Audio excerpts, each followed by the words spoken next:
수용 사용 방식의 다음 얘기입니다. 자, 먼저 우리가 이제 네 번째 공부할 주제로 원형지라는 게 있고, 다섯 번째가 조성토지라는 게 있는데, 자, 원형지 수용 방식으로 사업 시행자가 수용을 해서 개발하지 않은 원래 상태의 토지, 뭐 임야라든가 농지 상태의 토지를 그대로 토지를 이제 특정인들한테 공급할 수 있고, 조성된 토지는 조성을 해서 개발을 해서 토지를 이제 일반인들한테 파는 거죠. 그러니까 우리가 수용 방식은 사업 시행자가 이렇게 수용을 해서 개발하지 않고 토지를 팔 수도 있고, 개발을 한 다음에 팔 수도 있고, 개발해서 팔면 조성토지, 개발하지 아니한 상태의 토지는 원형지입니다. 근데 원형지는 아무나 받는 게 아니고 우리 법적으로 5명한테만 부여할 수 있습니다. 원형지를. 원형지 공급 대상은 시행자가 원형지 공급 계획을 만들어서 지정권자에게 승인, 이 두 가지를 다 하셔야 됩니다. 자, 원형지는 공급 계획을 만들어서 지정권자에게 승인 신청을 해서 승인을 받은 다음에 1번 국가나 지방자치단체, 두 번째 공공기관, 세 번째가 지방공사, 그다음에 네 번째가 공모에서 선정된 자, 다섯 번째가 학교나 공장 등의 부지로 쓰려는 사람들. 자, 원형지를 받는 사람들이 5명 있습니다. 국가나 지자체, 공공기관, 지방공사, 공모에서 선정된 자, 학교나 공장 등의 부지. 특히 학교나 공장 등의 부지는 우리가 공부하실 때 사립학교, 개인들이 받아서 그 원형지를 받아서 개발을 해가지고 학교나 공장 같은 걸 짓는 거기 때문에 사립학교 같은 것도 가능하다고 해석해야 됩니다. 그러면 그렇게 5명들한테 원형지는 기본적으로 공급을 해주고 받은 사람들이 직접 개발하게 하겠다는 거예요. 그런 용도로. 특히 이제 원형지 공급 면적도 지나치게 많이 하면 안 되기 때문에 3분의 1 정도 전체 수용 방식으로 사업하는 면적에서 3분의 1 정도 이내에서만 원형지를 주고 나머지 3분의 2는 조성토지로 가야 되는 것입니다. 자, 그 다음에 원형지의 두 번째 공급 방식. 자, 원형지는 수의계약으로 주는 게 원칙이에요. 5명들한테 수의계약으로 주는데 단 학교나 공장 등의 부지를 받으려는 사람들이 여러 사람이 있으면 경쟁 입찰로 갑니다. 그래서 이제 학교나 공장 같은 거 지을 용지는 기본적으로 경쟁 입찰, 나머지 토지는 수의계약인데, 근데 기본적으로 우리가 이제 5명들한테 이렇게 수의계약으로 주는 게 원칙이다. 학교나 공장 용지도 받을 사람이 1명밖에 없으면 수의계약인데 여러 사람이 와놓으면 경쟁 입찰로 가는 거죠. 그리고 이제 경쟁 입찰을 했다가 학교 용지를 유찰되는 경우가 있다면 2회 이상 유찰되면 다시 또 수의계약으로 방법을 바꿀 수 있으니까 원형지는 원칙이 수의계약, 예외적으로 학교나 공장 용지를 여러 사람이 원하면 그때는 경쟁 붙일 수 있습니다.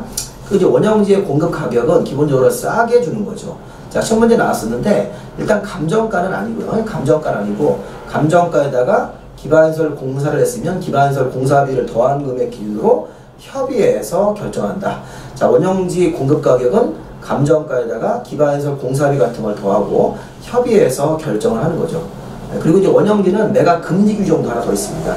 자, 원형지 매각 금지 규정은 원형지를 기본적으로 싸게 받았으니까 저가로 받은 겁니다. 감정가에다가 기반시설 공사비를 더한 금액 기준으로 협의해서 정하는 금액은 시세보다 싸게 받았기 때문에 원형지를 국가나 지방자치단체를 제외한 나머지 4명의 개발자들은 국가나 지자체를 뺀 나머지 4명은 법정된 기간 안에 못 팔도록 되어 있습니다. 그럼 법정된 기간 같은 경우는 참고로 교재를 살펴보시고요. 자, 그 다음에 5번째 주제인 조성토지. 자, 조성토지는 수용을 해서 개발한 상태의 토지를 파는 거죠.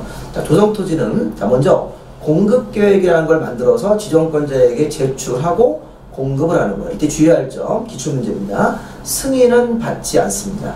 자, 지정권자 승인은 필요 없습니다. 자, 우리 원형지, 그 윗부분에 보시면, 지난번에, 우리 앞부분에 봤던 그 원형지 같은 경우는 공급계획을 만들어서 지정권자에게 승인까지 받아야 되는데, 근데 조성된 토지를 공급을 할 때, 개발을 해서 개발된 토지를 공급을 할 때는 승인은 안 받고 공급계획만 제출하시면 되는 거예요. 조성토지는 공급계획만 제출하면 된다.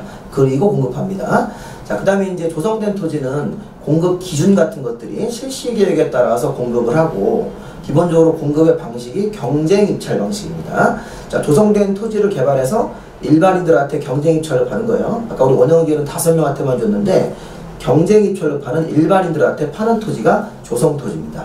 가격 경쟁을 하니까 가격이 일반 시가를 찾아가서 이제 비싸게 토지가 팔리겠죠. 다만 이 조성토지도 경쟁 입찰에 따르는 게 원칙으로 파는 건데 예외적으로 추첨과 수의계약 같은 것들이 있습니다. 뭐 대표적으로 이 국민주택 규모 이하의 주택건설용지, 공공택지, 330제곱미터 이하의 단독주택용지나 공장용지를 조성된 토지로 줄 때는 그때는 기본적으로 가격을 싸게 적정한 금액으로 정해놓고 추첨으로 가져가는 거예요. 왜냐하면 그 네 가지 토지는 서민들이 가져가기 때문에 서민들한테 단독주택 용지를 주고 공장 용지를 주고 공공택지에다가 임대아파트 같은 거 지으라고 건설회사에게 주고 이런 거 할 때는 추첨으로 가격을 적정한 금액 정해놓고 경쟁 붙이지 않습니다.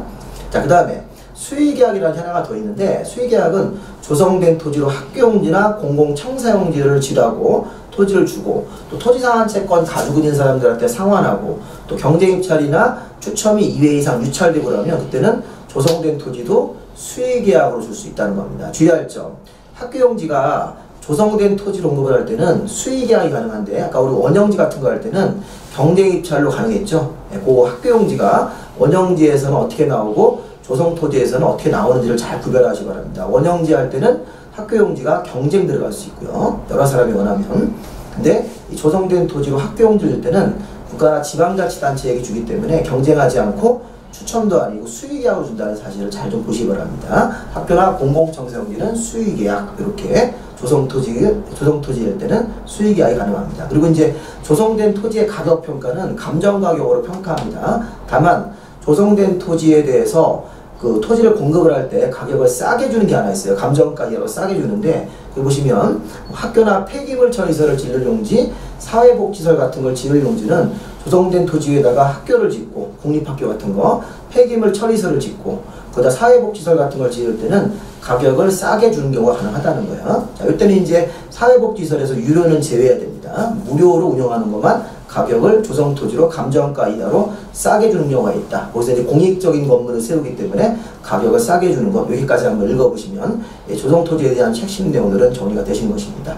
자, 여기까지 도시개발법에서 수용 방식을 살펴봤고 다음 강의는 환지 방식으로 들어가서 보시면 되겠습니다. 자, 수고하셨습니다.